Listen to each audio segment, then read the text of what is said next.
नमस्कार, मैं हूं मुनीश देवगन। मेरठ से एक ऐसी कहानी सामने आई है जो रिश्ते, मोहब्बत, शादी सब पर सवाल खड़े कर गई है। एक ऐसी खौफनाक कहानी जिसके बारे में जैसे जैसे जानकारी सामने आ रही है, लोग यकीन नहीं कर पा रहे कि ऐसा भी हो सकता है। ये कहानी सिर्फ धोखे और मर्डर की नहीं, इसमें काला जादू भी है, सनक भी है, हर वो चीज है जो नाकाबिले बर्दाश्त है। मेरठ के सौरभ की कहानी, उसकी कातिल पत्नी मुस्कान की कहानी और उसके सन की आशिक साहिल की कहानी। लेकिन इस कहानी में सौरभ और मुस्कान की प्रेम कहानी भी है और धोखे और हत्या का दस्तावेज भी है। लेकिन मुस्कान के माँ बाप भी इसी कहानी में हैं, जिनकी वजह से सौरभ की लाश आधे महीने बाद सीमेंट से चुनवाए गए ड्रम से निकल पाई। सौरभ को इंसाफ उसके उन सास ससुर की वजह से मिल रहा है जिनकी मर्जी के खिलाफ उसने लव मैरिज की थी। आज क से कहानी के इस एपिसोड में देखिए मेरठ के सनसनीखेज सौरभ मर्डर मिस्ट्री की कहानी जो आपको हैरान कर देगी। इस कहानी के 3 किरदार हैं, सौरभ, उसकी पत्नी मुस्कान और मुस्कान का सनकी प्रेमी साहिल। साल था 2016 जब पहली बार मुस्कान से सौरभ की मुलाकात हुई थी। मुलाकात दोस्ती में बदली और दोस्ती प्यार में। सौरभ ने मुस्कान को बताया था कि वो मर्चेंट नेवी में काम करता है और लंदन में पोस्टेड है। मुस्कान के घर वाले तो शादी को तैयार थे, लेकिन सौरभ के नहीं। लेकिन इश्क कहाँ घर वालों की सुनता है। सौरभ ने अपने घर वालों की मर्जी के खिलाफ जाकर मुस्कान से शादी कर ली थी। मेरठ में ही किराए के मकान में मुस्कान के साथ वो रहने लगा था। 6 महीने बाद सौरभ नौकरी पर लंदन चला गया।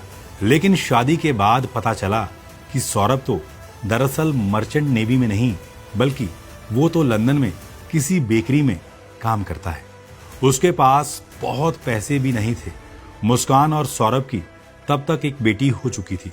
सौरभ लंदन में रहता था तो मुस्कान मेरठ में किराए के मकान में अपनी बेटी के साथ अकेली रहती थी। इसी दौरान मोहल्ले के साहिल से उसकी मुलाकात होती है। जल्दी ही ये मुलाकात दोनों को करीब ले आती है। साहिल लगातार मुस्कान के घर आता जाता रहता है। दोनों साथ में शराब पीते हैं। मकान मालिक दोनों के रिश्तों को भाप जाता है।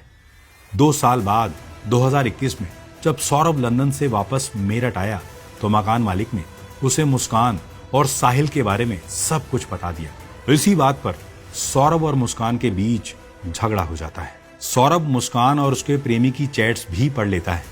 बात तलाक तक पहुंच जाती है।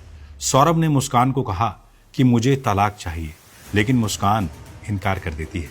दोनों के बीच अक्सर झगड़े होते हैं, लेकिन इस दौरान भी मुस्कान लगातार साहिल से बातचीत करती रहती है।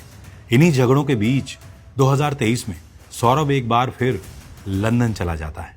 इस कहानी का तीसरा किरदार यानी साहिल शुक्ला अंधविश्वास और तंत्र मंत्र पर काफी यकीन करता था। उसने अपनी मरी हुई मां के नाम से एक स्नैपचैट अकाउंट भी बना रखा था। उसे लगता था कि उसकी मां उससे बात करती है। मुस्कान को भी ये बात पता थी। उसने अपने भाई के फोन से एक स्नैपचैट अकाउंट बनाया साहिल की मां के नाम से।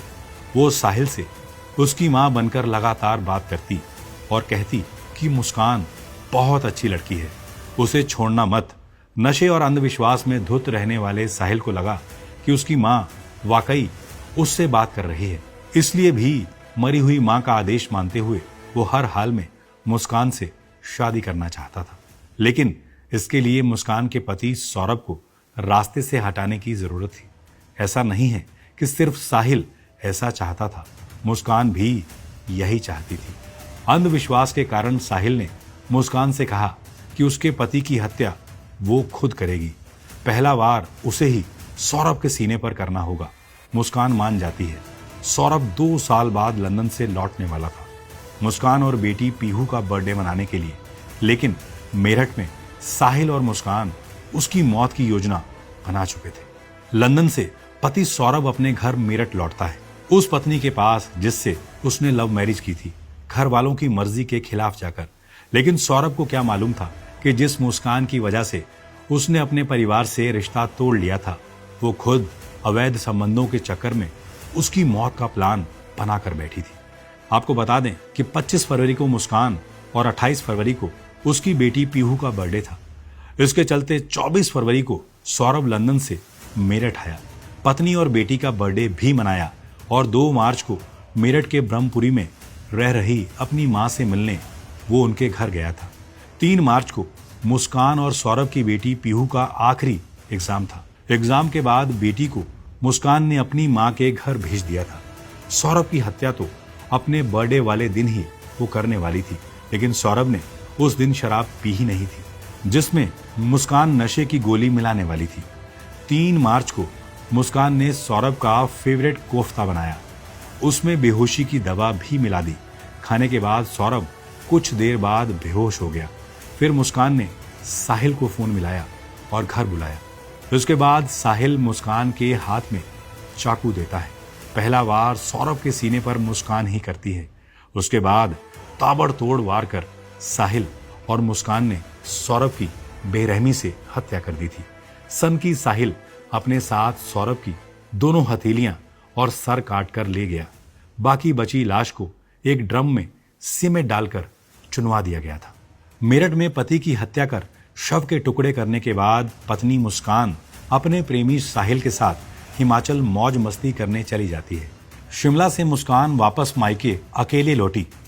मां ने दामाद सौरभ के बारे में पूछा। मुस्कान ने पहले तो मां को इधर उधर की बातें कर गुमराह करने की कोशिश की।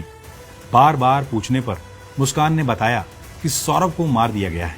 ये बात सुनकर उसकी मां और अन्य परिजन हैरान रह जाते हैं। मंगलवार दोपहर बेटी को लेकर मां ब्रह्मपुरी थाने पहुंचती है। पुलिस को पति के कत्ल की कहानी सुनाती है।